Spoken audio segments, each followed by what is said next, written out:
ಜ್ಞಾನಲೋಕ ವಾಹಿನಿಗೆ ಸ್ವಾಗತ. ಈ ವಿಡಿಯೋದಲ್ಲಿ ನಾವು SSP ಪ್ರೀ ಮ್ಯಾಟ್ರಿಕ್ ಸ್ಕಾಲರ್ಶಿಪ್ನ ಅರ್ಜಿಯ ಸ್ಥಿತಿಯನ್ನು ತಿಳ್ಕೊಳ್ಳೋದು ಹೇಗೆ ಎಂಬುದನ್ನು ತಿಳಿದುಕೊಳ್ಳೋಣ. ಮೊದಲು ssp.karnataka.gov.in ವೆಬ್ಸೈಟ್ಗೆ ಹೋಗಬೇಕಾಗತ್ತೆ. ಅದರಲ್ಲಿ ಕೆಳಗಡೆ ನೋಡಿ ಮೆಟ್ರಿಕ್ ಪೂರ್ವ ವಿದ್ಯಾರ್ಥಿ ವೇತನದ ಅರ್ಜಿ ಸ್ಥಿತಿ ತಿಳಿಯಲು ಇಲ್ಲಿ ಕ್ಲಿಕ್ ಮಾಡಿ ಅಂತ ಇದೆ. ಅಲ್ಲಿ ಕ್ಲಿಕ್ ಮಾಡಬೇಕಾಗತ್ತೆ. ಆಗ ನಿಮಗೆ ವಿದ್ಯಾರ್ಥಿಗಳ ಸ್ಯಾಟ್ಸ್ ID-ಯನ್ನು ಎಂಟ್ರಿ ಮಾಡಬೇಕಾಗತ್ತೆ.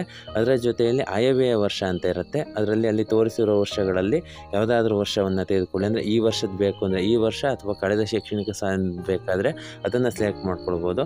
ಅದಾದ ಬಳಿಕ ಹುಡುಕು ಅಂತ ಇದೆ ನೋಡಿ, ಅಲ್ಲಿ ಸರ್ಚ್ ಅಂತ, ಅಲ್ಲಿ ಕ್ಲಿಕ್ ಮಾಡಿದಾಗ ಅರ್ಜಿಯನ್ನು ಸಲ್ಲಿಸಿದಾಗ ನೀವು ಯಾವೆಲ್ಲ ಮಾಹಿತಿಗಳನ್ನು ನೀಡಿದ್ದೀರಿ ಅನ್ನುವಂಥ ಅಷ್ಟು ಮಾಹಿತಿಗಳು ಅದರಲ್ಲಿ ಲಭ್ಯವಾಗುತ್ತೆ. ಅದರ ಜೊತೆಯಲ್ಲಿ ವಿದ್ಯಾರ್ಥಿಗೆ ಸ್ಕಾಲರ್ಶಿಪ್ ಸ್ಯಾಂಕ್ಷನ್ ಆಗಿದೆಯೋ, ರಿಜೆಕ್ಟ್ ಆಗಿದ್ದರೆ ಕಾರಣ ಏನು, ಒಂದು ವೇಳೆ ಅದು ಅಕೌಂಟಿಗೆ ಹಣ ಜಮಾ ಆಗಿದ್ದರೆ ಯಾವ ಬ್ಯಾಂಕಿನ ಅಕೌಂಟ್ಗೆ ಜಮಾ ಆಗಿದೆ, ಲಾಸ್ಟ್ 4 ನಂಬರ್ ಹಾಗೆ ಡೇಟ್ ಸಹ ಅದರಲ್ಲಿ ತೋರಿಸುತ್ತೆ.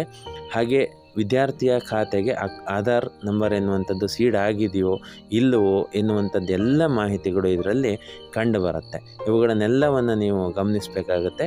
ಅಂದರೆ ಪ್ರಸಕ್ತ ಶೈಕ್ಷಣಿಕ ವರ್ಷ ಅಂತಲ್ಲ, ಆ ಸ್ಯಾಟ್ಸ್ ನಂಬರಿಗೆ ಸಂಬಂಧಪಟ್ಟಂತೆ ಅಲ್ಲಿ ಎಂಟ್ರಿ ಮಾಡಿರ್ತಲ್ಲ ಅವರ ಮಾಹಿತಿ ನಮಗೆ ಹಿಂದಿನ ಶೈಕ್ಷಣಿಕ ವರ್ಷಗಳದ್ದು ಸಹ ನಾವು ನೋಡ್ಬೋದು. ಯಾವುದೇ ಮಾಹಿತಿ ಇಲ್ಲದೇ ಇದ್ದರೆ ನೋ ರೆಕಾರ್ಡ್ಸ್ ಫೌಂಡ್ ಅಂತಲೂ ಸಹ ಅದರಲ್ಲಿ ಕಂಡು ಬರುತ್ತೆ. ಇದನ್ನು ಸಹ ಗಮನಿಸಿ.